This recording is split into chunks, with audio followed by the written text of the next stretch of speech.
Now, having a low battery on a modern vehicle causes complete chaos. And to illustrate this point, I'll show you a number of problems currently on the S4. Currently, the check engine light is on. The differential has an issue.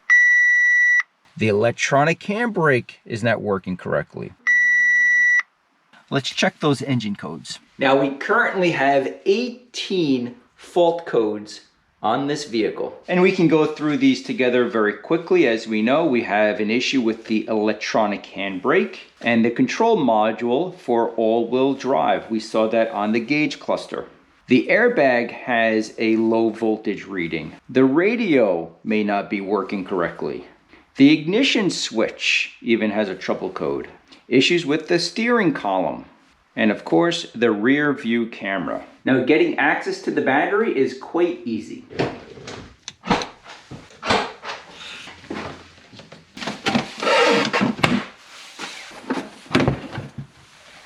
So getting access is rather quickly. This foam insert simply comes out, a couple of fasteners, and we can quickly replace the battery.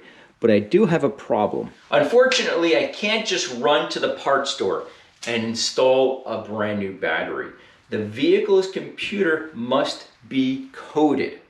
If I skip this step, it may damage the new battery and the vehicle's alternator. And this is something I talked about in a recent episode. Manufacturers do not want you maintaining or repairing their vehicles. They rather you bring it to their shop, pay incredibly high prices, or simply turn in the vehicle so you can lease or finance a brand new car. So I've just ordered the battery coding tool.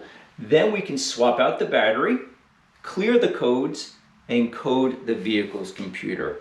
This will be happy once again, and we can do something else and move on to another project. So as always, thank you so much for watching, and we'll see you then.